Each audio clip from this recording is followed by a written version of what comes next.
दूसरे दिन का सत्संग आयोजित किया गया है।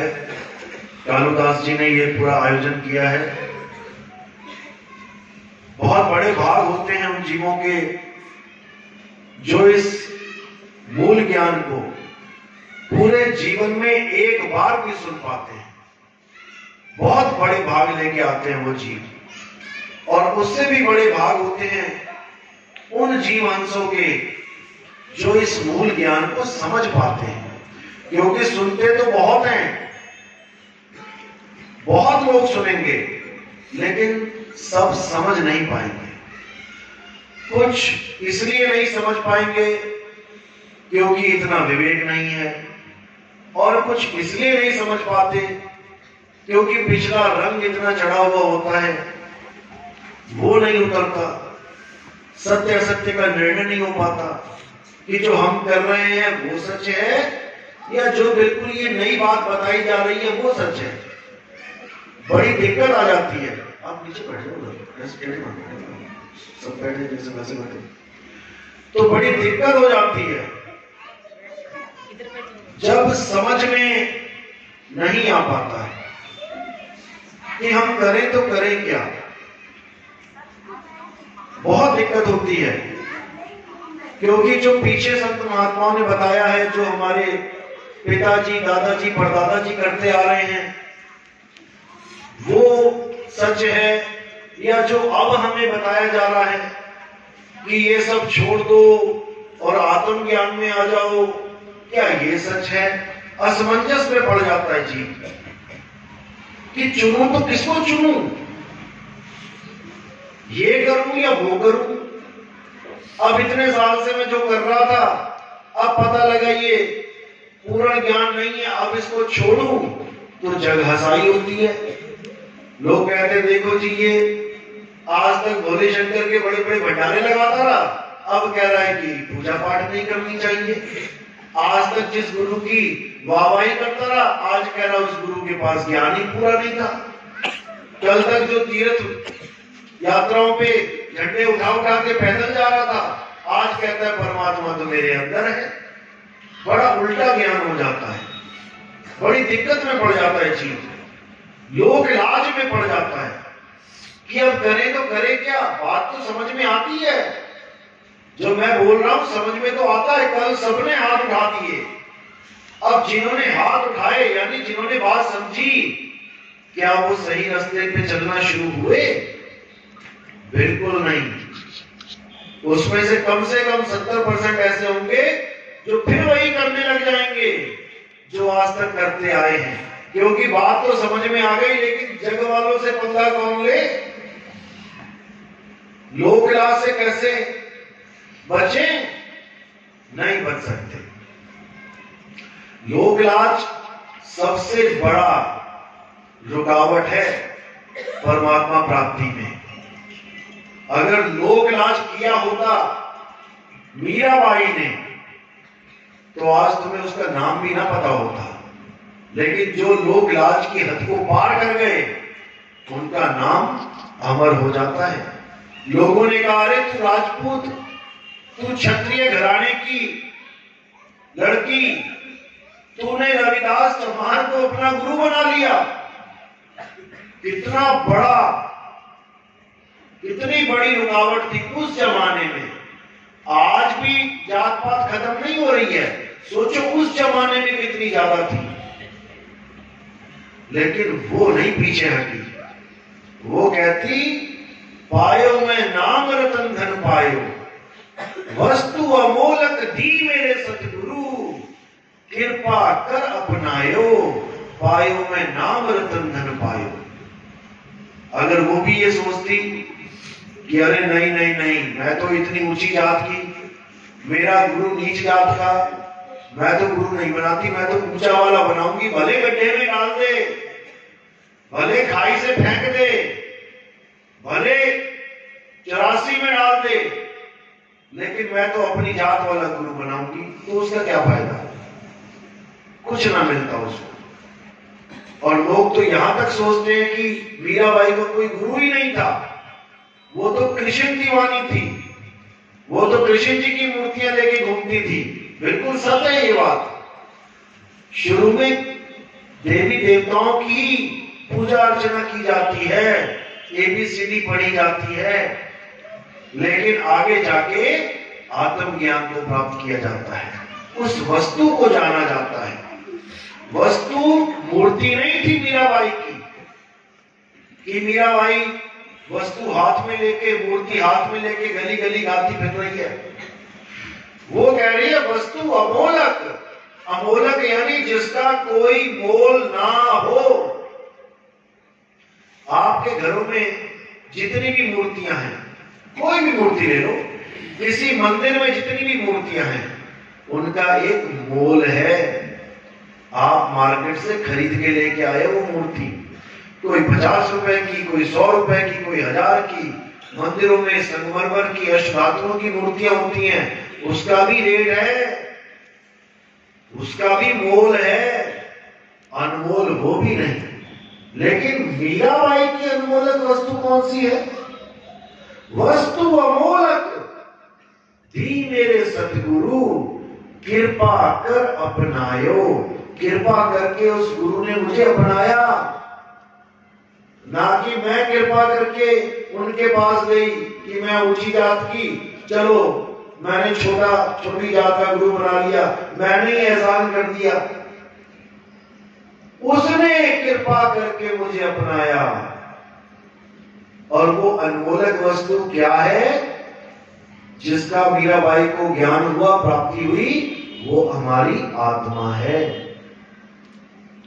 आत्मा का कोई मोल नहीं है, आत्मा अमोलक है। लेकिन उस वस्तु का कोई भेदी संत नहीं मिल पा रहा है, इसलिए वस्तु को छोड़ के, उस आत्मा को छोड़ के हम अन्य नाशवान चीजों में उलझे पड़े। किसी भी, कोई भी, जो भी वस्तु हमें आंखों से दिख रही है वो सब नाशवान है। यहां तक कि जितने मंदिर, मस्जिद, गुरुद्वारे हमने बनाए हैं, ईंट पे ईंट रख के बनाए हैं, नींव खोद के बनाए हैं, ये भी नाशवान हैं। देखो कितने पुराने मंदिर खंडर हुए पड़े हैं, कितनी मस्जिदें खंडर हुई पड़ी है। ना हम दोबारा उसको रिपेयर करें, वो ढह जाएगी, मिट्टी में मिट्टी हो जाएगी। जितने भी तीर्थ स्थान है, देखो एक बाढ़ आती है, तीर्थ स्थान उजड़ जाता है। ये हम हैं जो इन तीर्थ स्थानों को बसा के बैठे हैं। जहां तीर्थ स्थान में 10 लाख बंदा पहुंच जाए, उसका नाम ऊंचा हो जाता है कि वो बहुत बड़ा तीर्थ है। किसकी वजह से? अभी लॉकडाउन में सारे तीर्थ जीरो हो गए, एक भी भगत ना पहुंचा। तीर्थ की महिमा ही भक्तों से होती है। जहां भगत ना पहुंचे वहां पे कौन सा तीर्थ? आप जाओगे अकेले घूम घाम के वापस आ जाओगे, कहोगे नहीं कहां गया मैं, और वहीं पे 10 लाख आदमी और तुम कहोगे क्या बात है। ये है तीर्थ। इसलिए साहिब ने बोला, भ्रम भ्रम कबीरा फिरे उदास, तीर्थ बड़ा या तीर्थ का दास।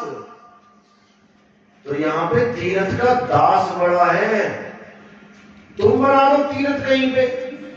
ऐसे ऐसे मंदिर बनाए गए हैं जो अभी 10-15 साल में ही इतने मशहूर हो गए, इतने लोग वहां जाने लगे कि पुराने मंदिरों से भी ज्यादा महिमा हो गई उन मंदिरों की। क्यों? इच्छा पूर्ति कि जी इस मंदिर में जाके कुछ मांगो तो पूरा हो जाता है। इच्छा पूर्ति के चक्कर में सब के सब उलझे पड़े हैं, सब दुनियावी इच्छाओं को पूरा करने में लगे हैं। कब तक पूरी होगी भाई? कब तक? जो असली चीज है, जिसको प्राप्त करने के लिए इंसानी चोला मिला, उसकी कोई खबर ही नहीं है कि वो मिल जाए तो क्या बात बन जाए। लेकिन नाशवान चीजों में सब उलझे पड़े हैं। तो 2 प्रकार के तत्व हैं सबके लिए, एक सत्य, एक असत्य। असत्य तत्व की क्या पहचान होती है? असत वो होता है जो बनता है और बिगड़ता है, जो एक सा नहीं रहता। जैसे ये संसार एक सा नहीं है। आज पौधा लगाओ, धीरे धीरे बड़ा होगा, आगे जाके सूख के मुरझा जाएगा, खत्म। ऐसे ये संसार है, दुनिया बदल रही है, पल पल बदल रही है। ऐसे ही ये काया है, चाहे आपकी है चाहे गुरु की है, दोनों काया बदल रही है। जब बच्चा पैदा हुआ, गुरुजी पैदा हुए छोटे से थे, धीरे धीरे बड़े हुए, बदल रहे हैं, और बड़े हुए, काया और बदल रही है। अब तुम इस बदलती हुई काया का ध्यान करने लग जाओ तो तुमने असत्य का ध्यान कर लिया। असत्य का ध्यान करोगे, सत्य कभी मिल ही नहीं सकता। प्लास्टिक के बीज बोओगे तो फसल कभी काट ही नहीं पाओगे। असली बीज बोना पड़ेगा। असली बीज यानी आत्मा को जानो। अगर असली फसल का स्वाद लेना है तो आत्मा की भक्ति करो, आत्म ज्ञानी बनो। आत्म ज्ञान में ही परमात्म ज्ञान मिलेगा। आत्म चीने परमात्म चीने, संत कहावे सोए, और यह भेद काया से बाहर, पूछे बिरला कोई। ये काया से बाहर का ज्ञान है, ये काया के अंदर नाड़ियों का ज्ञान नहीं है कि तुम्हें इंगला नाड़ी, पिंगला नाड़ी, सुषुम्ना नाड़ी में उलझा दिया जाए। अरे ये नाड़ियां खुद नाशवान है, कहां नाड़ियों में ध्यान लगा के बैठ गए। ये चक्रास खुद नाशवान है, कहां मूल चक्र, स्वाद चक्र, नाभि चक्र में ध्यान लगा के बैठ गए। ये काया नाशवान है। जब काया भी नहीं थी तब परमात्मा कहां था? आज तो सारे गुरुओं ने घोषित कर दिया कि परमात्मा तुम्हारी काया के अंदर है। अरे जब काया भी नहीं थी तब परमात्मा कहां था? तब बताओ कहां था? किसी खेत में था कि किसी आसमान में था कि किसी नदी में था? आज तो मेरी काया के अंदर आके विराजमान कर दिया तुम लोगों ने। परमात्मा कभी काया में नहीं आता, इसको समझ लो। इसी को संतों ने बोला है, परमात्मा के लिए विदेह, विदेह शब्द का प्रयोग किया गया। हम लोगों के लिए देह शब्द का प्रयोग किया गया, जीवों के लिए देह। लेकिन जीव को भी अमर बोला गया, लेकिन अमर होते हुए भी देह में फंसा हुआ है ये जीव, देह के बंधनों में फंसा हुआ है ये जीव। बहुबंधन में बांधया एक बेचारा जीव। ये जीव काया में विराजमान है, इसीलिए काया चल रही है। हर काया को एक जीव चला रहा है। आपको आपका जीव, मुझे मेरा जीव। घर में 5 काया हैं तो हम राशन कार्ड पे लिखवाते हैं हमारे घर में 5 जीव हैं, 5 के नाम लिख देते हैं। तो जीव अनंत हैं, लेकिन परमात्मा एक है और वो काया में नहीं आता। वो विदेह है। विदेह यानी जो देह में नहीं रहता। उसी को बाबा नानक ने अजूनी, मूल मंत्र पढ़ो, एको सतनाम कर्ता पुरुष निर्भव निर्वैर अकाल मूरत अजूनी। अजूनी का क्या मतलब है? जो कभी किसी जून में नहीं आता, किसी शरीर में नहीं आता परमात्मा, कि वो भी मां के गर्भ में उल्टा लटक गया, पैर ऊपर सिर नीचे, और फिर उसी गंदगी से बाहर निकल रहा है। वो ये परमात्मा के काम नहीं है भाई, ये जीव के काम है। जीव अवस्था का ज्ञान है ये। काया में यानी उत्पत्ति प्रलय में भटक रहा है ये जीव। काया ही उत्पन्न हो रही है और काया की ही प्रलय हो रही है, लेकिन जीव नहीं मरता कभी। तो शायर ने बोला, जीव सोई जो जुग जुग जीवे, उत्पत्ति प्रलय माही। देह धरे भर में 84, निर्भय कबहू नाही। देह धरे, जीव के लिए बोला देह धरे। परमात्मा देह धारण नहीं करता। ये 5 तत्वों की, हाँ, जब वो दया करके समझाने आता है तो जरूर हमारे जैसा बन के आता है, लेकिन फिर भी आने का और जाने का तरीका हमारे जैसा नहीं होता। उसका आने जाने का तरीका ही कुछ और है। असल में तो वो आता जाता ही नहीं है, हमें केवल दिखता है अपनी लीला से, क्योंकि वो कुछ भी कर सकता है। केवल हमें दिखाई देता है कि हाँ भाई कोई हमें समझा रहा है, जब मालिक आते हैं तो इसी को बोला संतों अविगत से चला आया, कोई मेरा भेद परम ना पाया, ना हम लीना गर्भ बसेरा, बालक होए दिखलाया। संतों अविगत से चला आया, बालक होके दिखला दिया। इसका मतलब ये नहीं कि कबीर साहब वो बच्चा है, वो केवल दिखाया जा रहा है तुम्हें। वो तो अपने स्वरूप को जानते हैं, वो सत्य स्वरूप है। जो उनका स्वरूप है वही हमारा स्वरूप है। हमें हमारा स्वरूप याद कराने के लिए वो इस संसार में आते हैं, हमें समझाने के लिए कि बेटा तुम अपने आप को शरीर मान बैठे हो, इसीलिए बार बार जन्म मरण में फंसे पड़े हो। निकलो अब यहां से, छोड़ो इस काया को और अपने असली स्वरूप को प्राप्त करो। तुम्हारा स्वरूप शब्द स्वरूप है। अरे शब्द हमारा, तू शब्द का, सुन मत जा सरक, और जो चाहे निज रूप को तो शब्द ही ले परख। मेरा और तेरा स्वरूप एक ही है, बस तू अपने आप को भूला बैठा है। अपनी तरफ तेरी सूरत ना होके बाहर की तरफ है। मैं तो तेरे पीछे खड़ा हूं, लेकिन तू कहीं और देख रहा है। और भी अगर एक ही जगह देखे तब भी समझ में आता है। तू दो तरह देख रहा है, दो वस्तुओं को पकड़ के बैठा है। इस संसार में दो ही ज्ञान है मेन, एक साकार एक निराकार। जितने भी साकार वाले हैं, भले वो किसी भी देवी देवता की पूजा कर रहे हैं साकार रूप में, उनका रूप एक ही है, उसको साकार ही बोला जाएगा। चाहे राम जी, चाहे कृष्ण जी, चाहे हनुमान जी, चाहे कोई गुरु महात्मा अपने गुरु को साकार रूप में पूजा कर रहे हो, वो भी साकार ही बोला जाएगा। वो बात अलग है कि कौन सा रूप, वो बात अलग है, लेकिन मेन चीज साकार रूप। और दूसरा रूप है निराकार। ये जितने भी पंथ जो परमात्मा को निराकार कहते हैं, ये दूसरे प्रकार का ज्ञान है। तो यही दो प्रकार का ज्ञान पूरे संसार में चल रहा है। निराकार वाले हिंदू भी हैं, मुसलमान भी।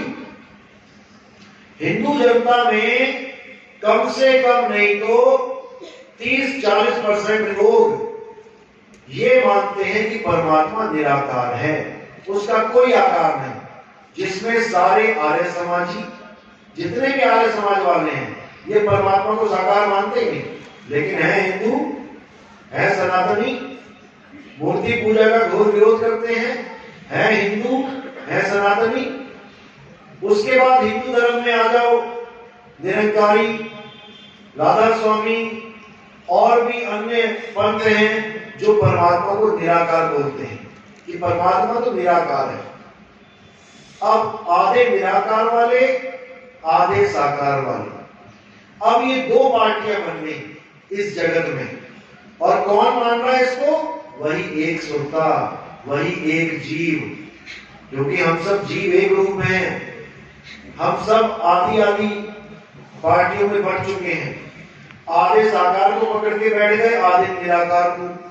और जो संत साहिब है, जो असली चीज है, वो उसके पीछे खड़ा है। यानी कबीर साहब हमें देख रहे हैं और हम आगे दो पार्ट को देख रहे हैं, दो ठौर को।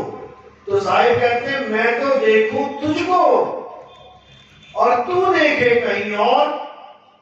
लानत ऐसे चित्त पर, एक चित्त दो ठौर।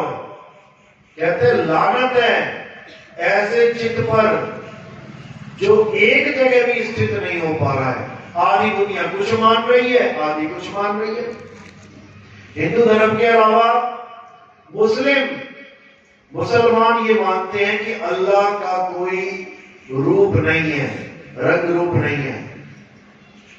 और ईसाई भी ये मानते हैं कि गॉड इज फॉर्मलेस, उसका कोई रंग रूप नहीं है।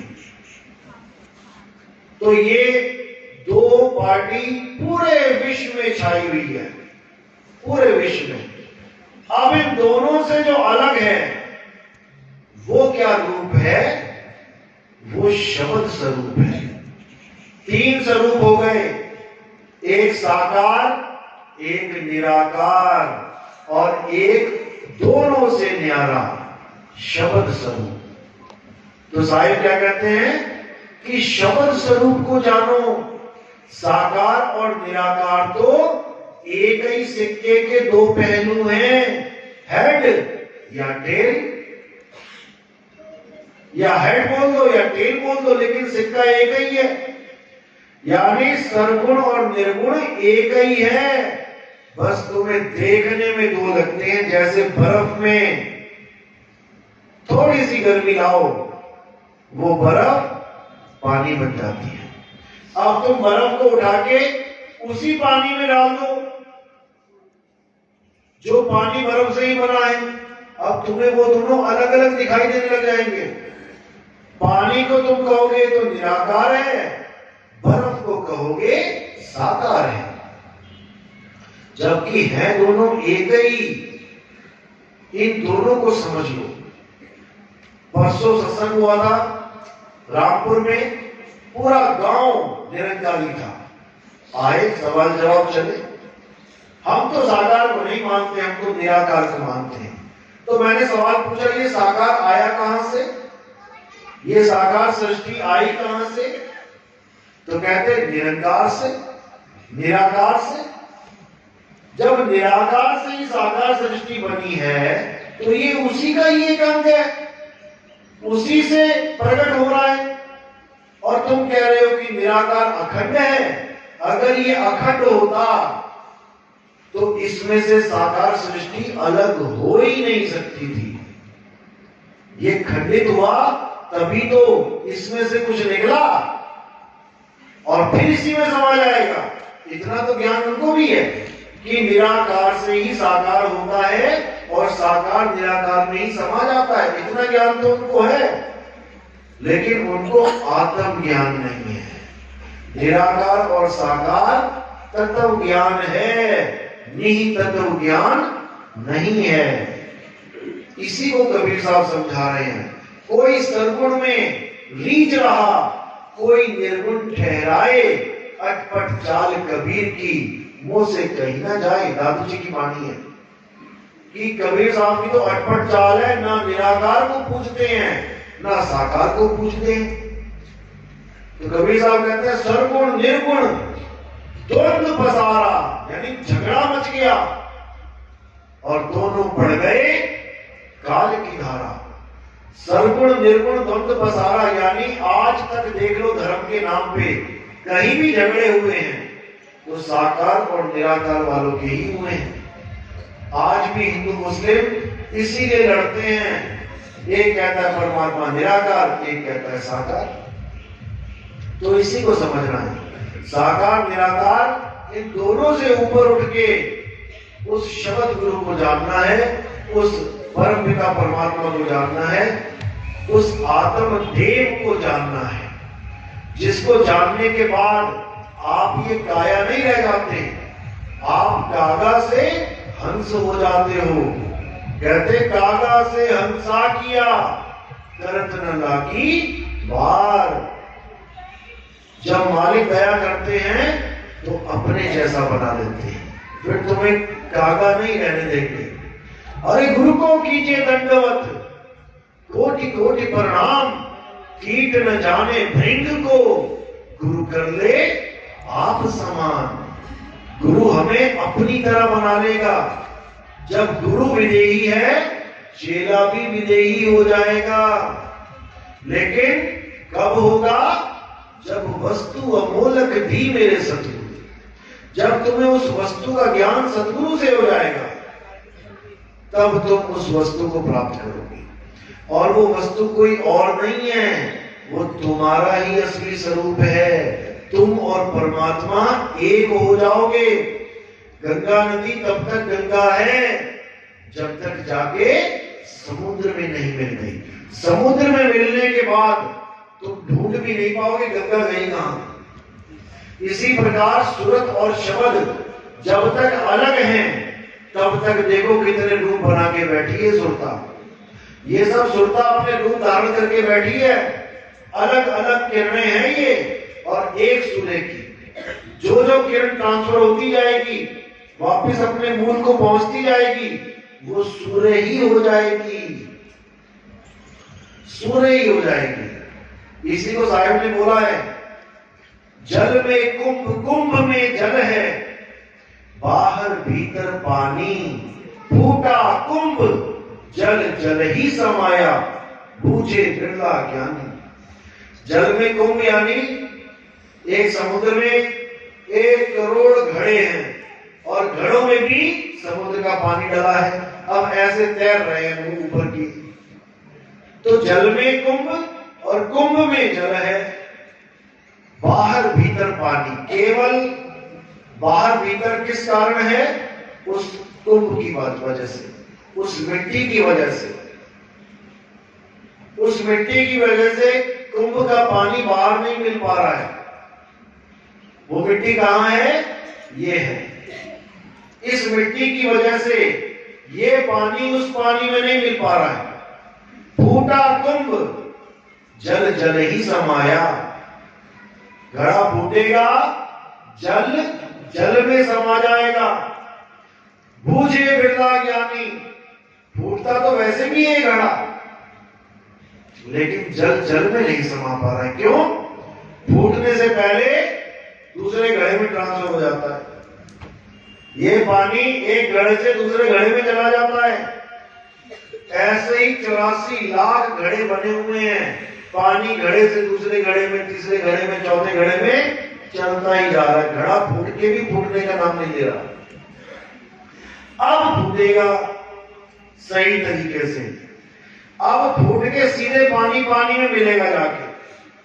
फूटा कुंभ जल जल ही समाया, बूझे बिरला ज्ञानी। तो जल को जल में ही समाना है।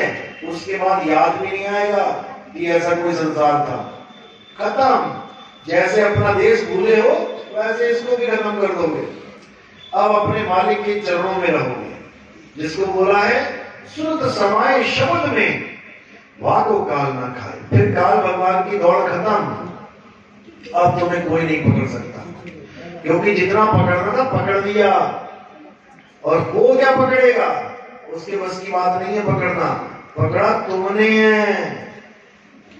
चिड़िया को कोई बहेलिया पकड़ ले, उसकी औकात नहीं है। चिड़िया उड़ रही है आसमान में, पकड़ के दिखाए, नहीं पकड़ सकता। अब क्या करेगा? चोगा डालेगा, दाने फेंकेगा। अब अगर उड़ती चिड़िया मन में विचार कर ले कि नहीं मैंने नहीं खाना, तो पहले क्या करेगा बेचारा? कुछ भी नहीं कर सकता। और अगर चिड़िया ने सोच लिया कि दाने पड़े हैं मैंने खाने हैं, अब समझ लो कि वो गई मार। कोई बात नहीं, सब चिड़िया आई थी, दाने खा रही थी। ये चिड़िया ही बैठी है सारी, दाने खा रही हैं, अभी भी खा रही हैं। ऐसा नहीं कि खाना छोड़ दिया। लेकिन अगर बहेलिया आए और चिड़िया उड़ने की जगह दाने इकट्ठे करने लग जाए तो मानेंगे।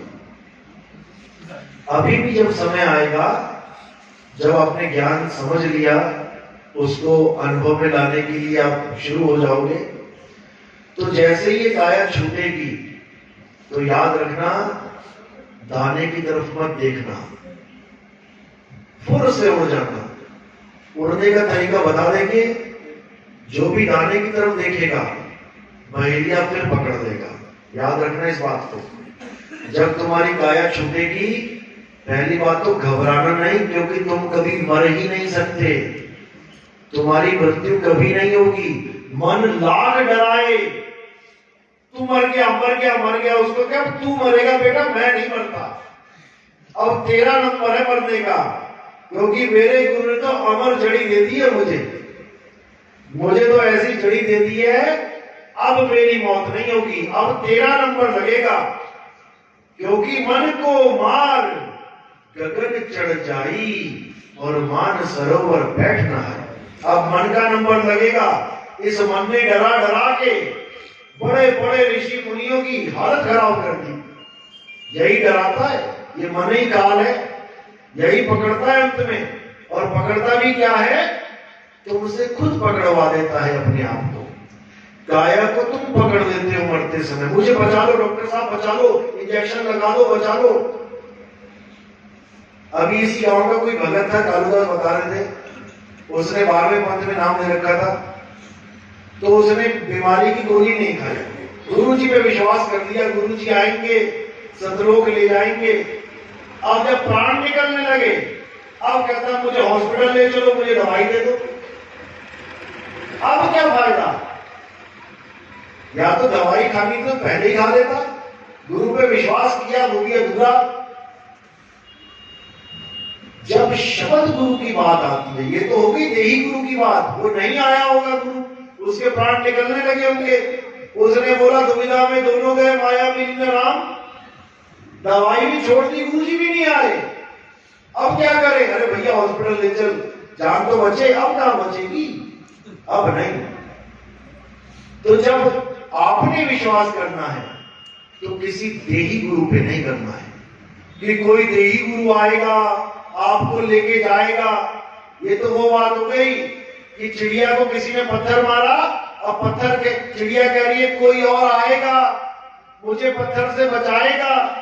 अरे भैया पंख दे रखे हैं तुझे, पत्थर तेरे तक पहुंचे उससे पहले उड़ारी मार, किसी के इंतजार में मत रहना, नहीं तो फिर इंजेक्शन ही लगवाते फिरोगे।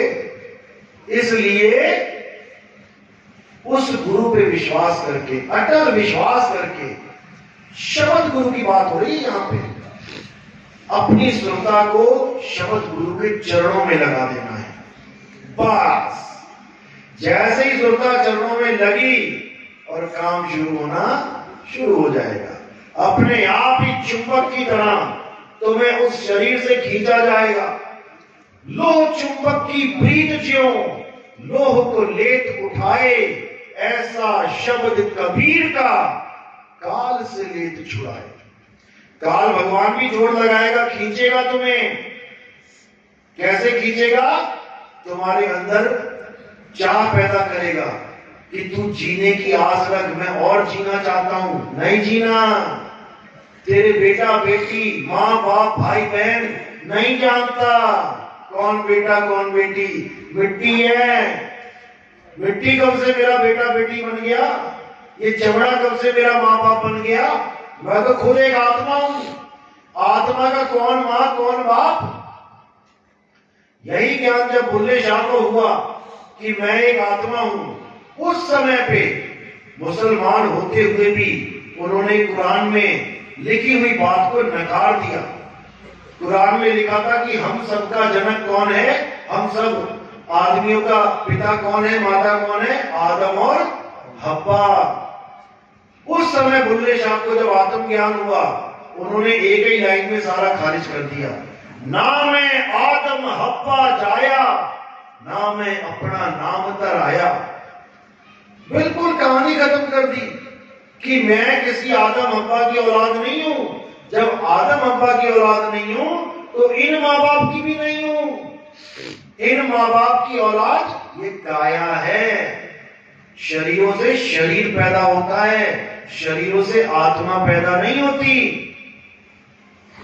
तो जब ये आत्मज्ञान हो जाएगा तब हर प्रकार के शरीर को केवल एक चमड़े का टुकड़ा मानना है आपने। हाँ, वो जीव जिसको चला रहा है चमड़े को, उसको परमात्मा का जीव समझो, उसको शरीर मत समझो कि सामने शरीर बैठा है, परमात्मा का जीव बैठा है। तो जीव ना किसी का भाई ना किसी का बहन, जीव तो ईश्वर का अंश है। ईश्वर अंश, जीव अविनाशी। कब बोला माता पिता का अंश है? आप लोग को यह पढ़ाया जा रहा है कि तुम माता पिता के अंश हो। भैया मैं नहीं हूं, मेरा शरीर है। मैं कब से अंश हो गया माता पिता का? मैं तो परमात्मा का अंश हूं, ईश्वर का अंश हूं, जीव हूं। अविनाशी हूं। माता पिता ने जिसको पैदा किया वो शमशान घाट में खत्म हो जाएगा, मैं थोड़ी नहीं खत्म हो जाऊंगा, मैं तो आगे की यात्रा करूंगा। तो मैं वो नहीं हूं जो मुझे बताया जा रहा है। तो इसी को समझना है। तो जब अंत समय आएगा तो आपने किसी की भी आस नहीं लगानी है, किसी गुरु की आस नहीं लगानी है। आपको जो ज्ञान समझाया गया है वो ज्ञान ही आपका गुरु है, वो ज्ञान ही आपको पार करेगा। आपके बच्चे के एग्जाम में कोई सवाल आ गया, 2 जमा 2 कितना होता है, और बच्चे को पता नहीं है, उसने अपने गुरुजी का नाम लिख दिया, मेरे गुरुजी S.K. त्रिपाठी हैं, गुरुजी का नाम लिख दिया पेपर में, तो नंबर मिलेंगे क्या? नहीं, कभी नहीं मिलेंगे। और अगर वो उस गुरु का ज्ञान रख देता वहां पे कि 2 जमा 2 = 4, तो उसके नंबर काटने वाला कोई माई का लाल पैदा ना होता।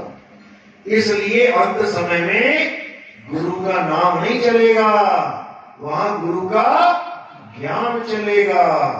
और जिसको गुरु का ज्ञान होगा, यानी शब्द गुरु का ज्ञान होगा, तो उसको कोई पकड़ नहीं सकता, उसके नंबर कट ही नहीं सकते।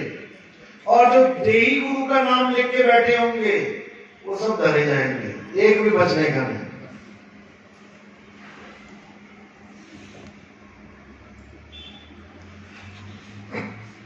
तो बात इतनी सी है कि गुरु मेरे सभी बड़े, अपनी अपनी तौर।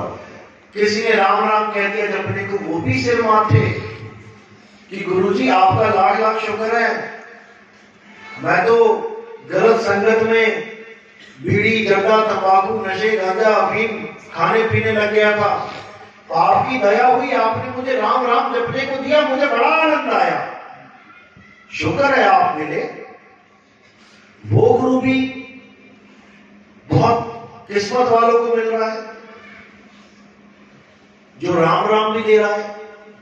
कोई सोहम सोहम वाला गुरु मिला तो भी लाख शुक्राना आपका, आपने हमें उसका भेद बताया जो काया का सार है। काया का सार क्या है? श्वासा सार है, लेकिन देही का अगर सांस बंद कर दें तो अभी छुट्टी हो जाएगी सबकी काया की। तो काया देही का सार है। महात्मा बुद्ध भी जब थक गए, हार गए, परमात्मा की प्राप्ति नहीं हुई, लोगों ने उनको परमात्मा बना रखा है। सोचो, लोग कहते हैं भगवान को ही परमात्मा दे, और वो खुद परमात्मा को ढूंढने के लिए निकले हुए हैं। 9वां अवतार बोल रखा है उनको। अगर आप पढ़ोगे तो राम जी के बाद कृष्ण अवतार, कृष्ण जी के बाद बुद्ध अवतार, 9वां अवतार बोला है भगवान का। वो भी भगवान को ढूंढने निकले हुए हैं। भगवान खुद भगवान को ढूंढने जा रहा है जंगल में, गुरु धारण कर रहा है। गुरु भी धारण किए तो ऐसे गुरु मिले जिनको खुद परमात्मा नहीं मिला था। तो महात्मा बुद्ध ने उन गुरुओं को धारण भी किया और रिजेक्ट भी मार दिया, छोड़ भी दिया। अगर हरियाणा के होते तो कहते खसम बदल दिया। तो ऐसा नहीं है, गुरु को आप छोड़ सकते हो ज्ञान के आधार से। अगर आपको किसी गुरु का ज्ञान और अच्छा समझ में आ रहा है, और अच्छा लग रहा है, ऊंची बात लग रही है, तो उसमें कोई दोष नहीं है। 5वीं का ज्ञान कंप्लीट कर लिया, अब 6वीं का ज्ञान लेने के लिए अगले गुरु के पास जाने में कोई दोष नहीं है। आपकी तरक्की है कि इस गुरु का ज्ञान तो मेरे पास है ही है, हमेशा रहेगा। अब इससे आगे का भी मिल गया तो कमी हुई या पूर्ति हुई? पूर्ति हुई। इसलिए साहिब ने बोला, सबका हुक्का लीजिए साचा शब्द निहार, और पक्षपात मत कीजिए कहे कबीर विचार। कोई भी गुरु आता है, आप उसके सत्संग को सुनो, समझो कि वो कौन से शब्द की बात कर रहा है, वो कौन से शब्द को सार बता रहा है। क्या उस शब्द से मेरी मुक्ति होगी?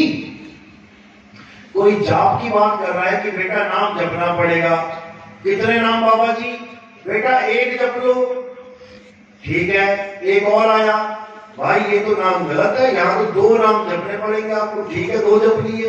एक और आया, बेटा 5 नाम जपने पड़ेंगे। अच्छा बाबा जी 5 नाम जप लिए। एक और आया, कहता 10 नाम जपने पड़ेंगे।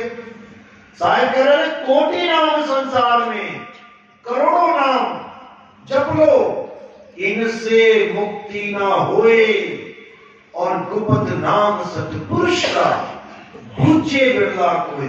वो ज्ञान, वो नाम बूझना पड़ता है। बूझने का मतलब जपना नहीं, बूझने का मतलब जैसे पहेली को बूझा जाता है, क्योंकि नाम को बूझना पड़ेगा। नाम कोई नाम नहीं है मंत्र जंतर, नाम एक वस्तु है, सत वस्तु ही नाम है, इसलिए उस नाम को सतनाम कहते हैं। और 52 अक्षरी नाम को असत नाम, कृत्रिम नाम, नकली नाम, बनावटी नाम कहते हैं। गुरु ग्रंथ साहब में लिखा है, कृत्रिम नाम कथे तेरे जीवा, सत्य नाम तेरा परा पुरबला। कृत्रिम नाम यानी नकली नाम जो मैंने तुमने मिलके बनाए। हिंदुस्तानियों ने हिंदी में बना दिए, चीनियों ने चीनी भाषा में बना दिए, अरबियों ने अरब भाषा में बना दिए, अंग्रेजों ने अंग्रेजी भाषा में बना दिए, तो करोड़ों नाम बना दिए। सब कृत्रिम, नकली, बनने और बिगड़ने वाले नाम। कृत्रिम नाम कथे तेरे जीवा, यानी इस जीव से बोलने वाले सारे नाम कृत्रिम हैं, नकली हैं। चाहे राम राम कह लो, चाहे श्याम श्याम कह लो, चाहे कबीर कबीर कह लो, चाहे कुछ भी कह लो, ये सब 52 अक्षरी कृत्रिम नाम है। सतनाम तेरा परा पुरबला। सतनाम का मतलब है आत्म राम। आत्म राम बोलने की चीज नहीं है। आत्मा के नाम तो बोल सकते हो, बोल दिया आत्मा, लेकिन आत्मा बोल के आत्मज्ञान नहीं होगा। जैसे मैंने कह दिया करंट, तो करंट बोल के करंट नहीं लगेगा। करंट तो तब लगेगा जब मैं जाके स्विच में उंगली दे दूंगा, तब जो चीज मुझे अनुभव हुई वो है करंट। ये तो मैंने नाम रख दिया उसका, हिंदी में, इंग्लिश में, उर्दू में। कोई उसको बिजली बोल देता है, कोई इसको ऊर्जा बोल देता है, कोई उसको विद्युत बोल देता है, कोई उसको करंट बोल देता है, कोई उसको इलेक्ट्रिसिटी बोल देता है। नाम कितने भी रख लो, लेकिन अनुभव छू के ही होगा। इसी प्रकार 52 अक्षरी कितने ही नाम जप लो, परमात्मा नहीं मिलेगा। परमात्मा कब मिलेगा? जब तुम्हारी सूरत उसको टच करेगी। वो केवल सूरत के द्वारा पकड़ा जा सकता है, वो केवल सूरत के द्वारा देखा जा सकता है। इन इंद्रियों के बस की बात नहीं है उसको छूना। नहीं तो कब का मैं अपने हाथ से किसी की भी आत्मा को छू के देख लेता। हाथों से, चमड़े के हाथों से चमड़ा ही छुआ जा सकता है, चमड़े की आंखों से चमड़ा ही देखा जा सकता है। परमात्मा को देखने के लिए सूरत की आंख चाहिए। इसीलिए वाणी भी बोली साहब ने, सूरत से देख ले वह देश, सूरत से देख ले वह देश, देखत देखत दीखण लागे, मिट गए सकल आदेश, सूरत से देख ले वह देश। ना वहां जाप, नहीं वहां अजपा, नी अक्षर परवेश, सूरत से देख ले वह देश, सूरत से देख ले वह देश। वहां नी अक्षर प्रवेश होगा, यानी अक्षर वाला वहां नहीं पहुंच पाएगा। जो अक्षरों को जप रहा है, हिंदी के अक्षर, पंजाबी के अक्षर, वो वहां नहीं पहुंच पाएगा। वो इसी 3 लोग में रह जाएगा, क्योंकि उसने वो सामान पकड़ लिया जो 3 लोग का सामान है। ये भाषाएं, ये अक्षर, ये लिखना पढ़ना, ये 3 लोग का मामला है। लेकिन जो असली शब्द है, असली नाम है, वो चौथे लोक का मामला है। तो चौथे लोक का मामला जब समझ में आएगा तब आप उसको प्राप्त कर पाओगे। उसी सतनाम की महिमा सब संतों ने गाई है। सतनाम कोई जाप नहीं है कि कोई जपने लग जाए सतनाम सतनाम सतनाम सतनाम, उससे कुछ नहीं होगा। सतनाम है क्या, इसको जानो। तो साहिब कह रहे हैं सत्य नाम है सार, बूझो संत विवेक करी, उतरो भव जल पार, सतगुरु का उपदेश यही। कबीर सागर की पहली लाइन है ये, और कबीर पंथी ही नहीं समझ पा रहे हैं इस लाइन को। उठा के फूल पत्तियां और पान के पत्ते और नारियल पूरी दुकान सजा ली इन लोगों ने, लेकिन उस सतनाम को नहीं जान पाए। सतनाम जपवा दिया संगत को, सतनाम जपो सतनाम जपो सतनाम, लेकिन सतनाम का भेद नहीं जान पाए। तो साहिब पहली लाइन में बता रहे हैं कि सतनाम है सार।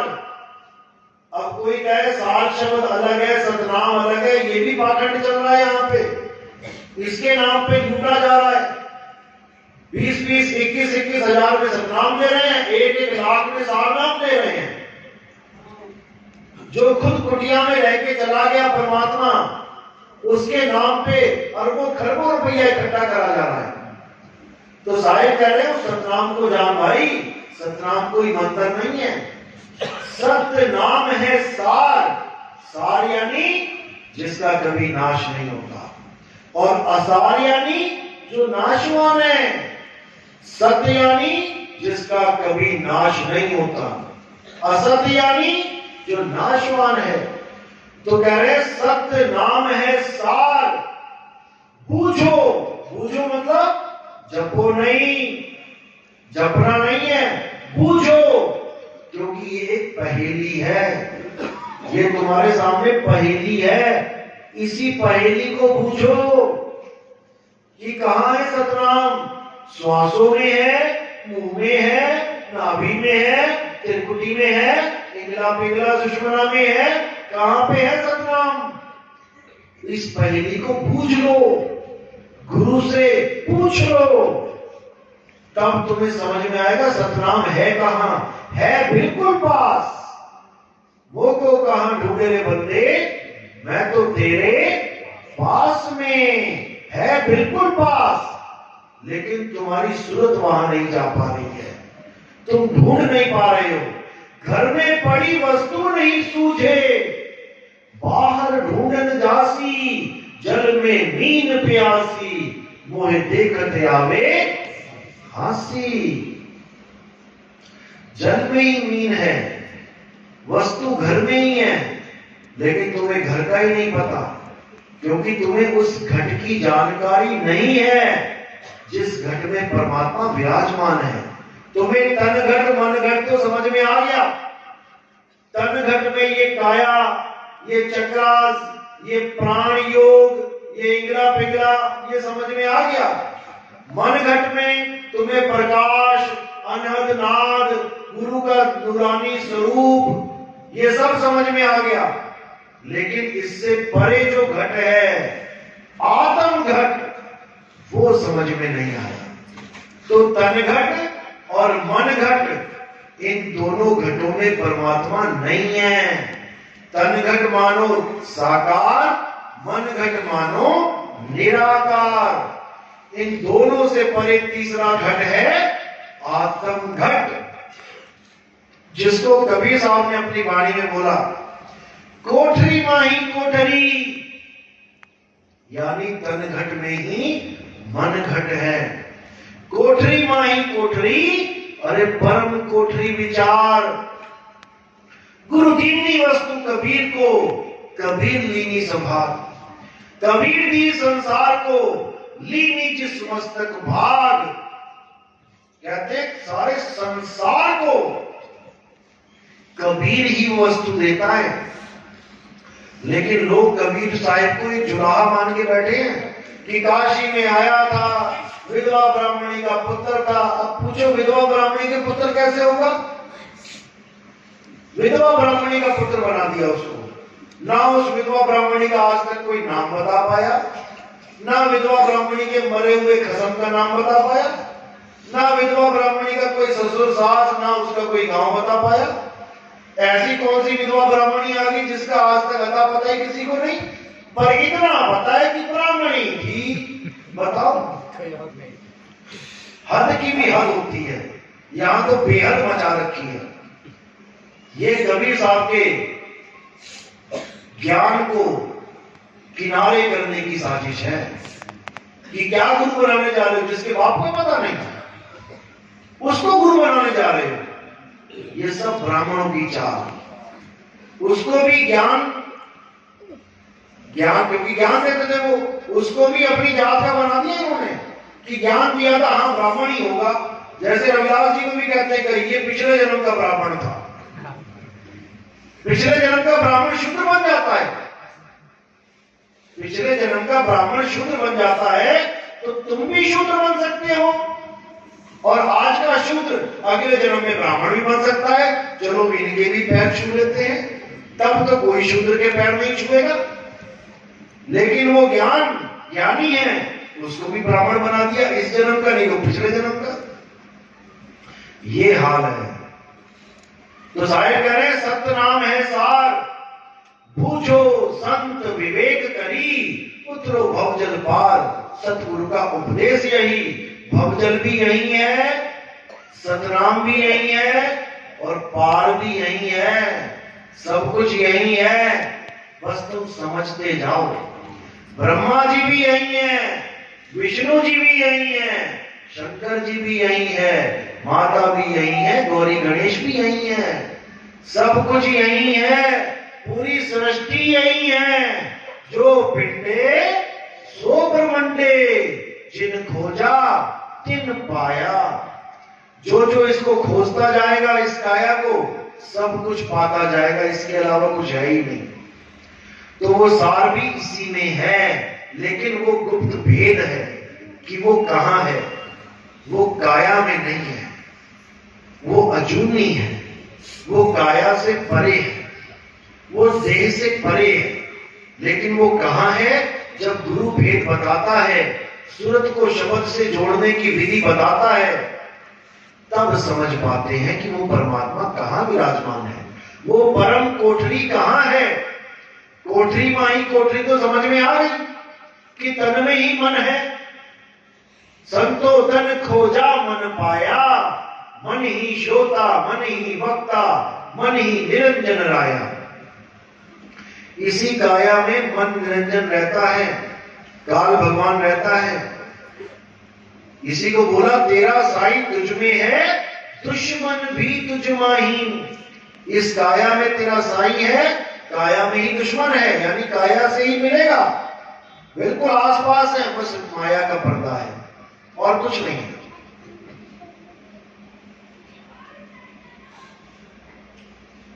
वो माया का पर्दा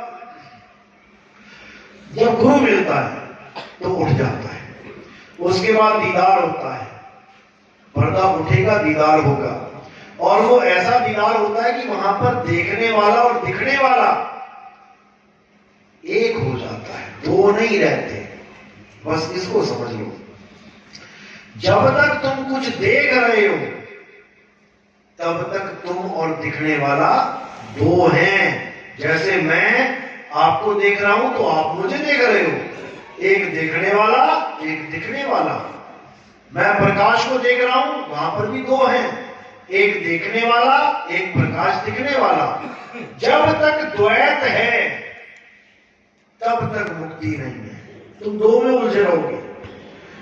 जो दिखे सो माया संतो, जो दिखे सो माया। जो भी तुम्हें दिख रहा है माया है। माया से रहित कौन है? माया से रहित तुम हो। तुम हो माया से रहित।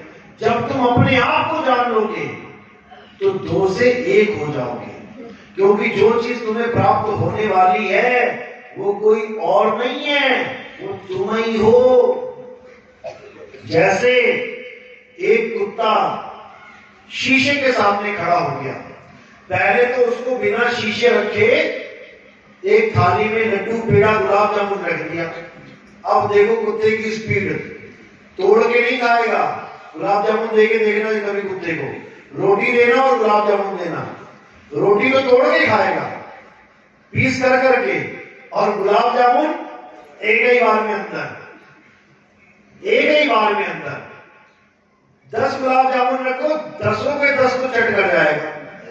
अब क्या करना है आपने, प्लेट वहीं रखो, 10 गुलाब जामुन रखो, लेकिन एक शीशा रख दो उसके आगे। शीशा रखा है, शीशे के आगे प्लेट है, प्लेट के आगे कुत्ता खड़ा हो गया। अब वो एक भी गुलाब जामुन नहीं खा पाएगा। क्यों नहीं खा पाएगा? क्योंकि उसको लगेगा सामने एक और कुत्ता खड़ा हो गया, अब ये मुंह मारेगा, इससे पहले इसको दौड़ा दूं मैं, अब भौंकना चालू। अब जो स्वाद लेना था उसने, वो स्वाद भी गया, और भौंक भौंक के कहते मर जाता है, भौंकना नहीं छोड़ता। तो क्या हुआ, अपना निज रूप ना जानने के कारण वो कुत्ता भौंक भौंक के मर गया। अब क्या शीशे में कुत्ता चला गया था क्या? नहीं गया। शीशे में कौन गया? उस कुत्ते का ध्यान, केवल उस कुत्ते का ध्यान गया। जब तक शीशा नहीं था तब तक ध्यान कहां जा रहा था? गुलाब जामुन में। जैसे कुत्ता आ गया सामने शीशा, अब सारा ध्यान गुलाब जामुन से हटा और शीशे में चला गया। अब हो गया झगड़ा शुरू। अब करना क्या है, वो शीशे वाले कुत्ते को बाहर निकाल देना है क्या? शीशे वाले कुत्ता तो है ही नहीं कुछ भी। उस बाहर वाले कुत्ते का ध्यान शीशे से बाहर निकाल के अपने तक ले आना है, यानी उसकी तरफ देखना ही नहीं है। तो आंखें बंद कर दे, वो कुत्ता गायब। आंखें बंद करके आराम से लड्डू खाए, कोई दिक्कत नहीं है। बस इसी प्रकार अपनी भटकी हुई सूरत को तुमने यू टर्न दे देना है, बस इतना सा काम है। उलट समानी आप में, खुद में समाएगी ये, क्योंकि खुद से ही अलग हुई पड़ी है। तुमसे ही अलग हो गए हो, तुम खुद को ही नहीं जान पा रहे हो कि मैं हूं क्या। जो दिख रहा है वही मान के बैठ गए कि ये मैं हूं। तुम खुद से ही जुदा हो, जब खुद को पाओगे तब खुदा ही हो जाओगे। सारा खेल खुद का है। तो कहते हैं उलट समानी आप में प्रगति ज्योत अनंत। अरे तुम एक ज्योत के पीछे पागल हो, अनंत ज्योत यानी दिव्य ज्ञान। ज्योत ज्ञान के लिए भी बोला जाता है, प्रकाश ज्ञान के लिए बोला जाता है। तो कहते हैं उलट समानी आप में प्रगति ज्योत अनंत, साहिब सेवक एक संग, खेले सदा पसंद। एक ही रूप हो जाएंगे वो। ये कबीर साहब फिर कहते हैं अब तो जाए चढ़े सिंहासन, मिले हैं सारंग पानी, राम कबीरा एक भये हैं, कोई ना सके पहचानी। कोई ना सके पहचानी, कोई पहचान ही नहीं पाएगा कि मैं और मेरा परमात्मा अलग अलग है क्या? नहीं, एक ही हो जाओगे। लाली मेरे लाल की, जित देखूं तित लाल, और लाली देखण मैं गई, मैं ही हो गई लाल। यानी नमक की डली समुद्र नापने चली तो समुद्र में ही मिल गई। तो यही कबीर साहब का ज्ञान है कि जाप, अजपा और अनहद को त्यागना है। जितना किया अच्छा किया, 12वीं क्लास करी अच्छी बात है, करी तभी तो आगे एडमिशन मिलेगा। ये भी ना किया होता तो पता नहीं क्या क्या कर रहे होते। इसलिए बहुत अच्छी बात है, गुरु धारण किया, नाम दीक्षा ली, भक्ति करी, भगत कहलाए, अच्छे विचार आए, गांव में शहर में एक इज्जतदार आदमी की आपको उपाधि मिली, लोगों ने आपको भगत कहा, आप पे विश्वास किया कि नहीं ये तो गुरु वाला है, ये गलत काम नहीं कर सकता। आज देखो हम लोग अपना नेता चुन लेते हैं, अब नेता चुन तो लेते हैं, लेकिन हम ये एक बार भी नहीं सोचते कि वो नेता क्या करेगा, वो क्या विचार रखता है। हम कभी ये नहीं सोचते। हमें नेता भी ऐसा चुनना चाहिए जिसका कोई गुरु हो। यानी हम उस घोड़े पे दांव लगा रहे हैं जो बेलगाम है, जिसकी लगाम ही नहीं किसी के पास, तो वो तो घुड़सवार को भी गिराएगा। अब अगर लगामें लगी होंगी उसकी और वो ट्रेंड होगा तो घुड़सवार गिरेगा नहीं। इसलिए गुरु की महिमा है, उसको चुनो जो गुरु वाला है, वो हमेशा मर्यादा में रहेगा। गुरु कान भी खींचेगा उसके कि ये क्या कर रहा है भाई। और जिसका कोई गुरु ही नहीं है उस पर विश्वास करना बहुत मुश्किल होता है। तो खैर मेन चीज जो है उसको समझना है, आत्मज्ञान बिना नर भटके, कभी काबा कभी काशी। आत्मज्ञान यानी तंत्रों मंत्रों जंत्रों से हटके अपनी आत्मा का ज्ञान प्राप्त करना, इसी को आत्मज्ञान कहते हैं। आत्मज्ञान का मतलब कोई मंत्र जंतर तंत्र नहीं है, कोई प्राण योग, कोई नाभि पे ध्यान लगाना, त्रिकुटी में ध्यान लगाना नहीं है। खुद का ध्यान करना, गुरु से भेद प्राप्त करना और अपने स्वरूप को याद करना, सिमरना, सिमरन करना अपने स्वरूप को, क्योंकि तुम्हारा और परमात्मा का एक ही स्वरूप है। चलो, किसी को कोई सवाल है?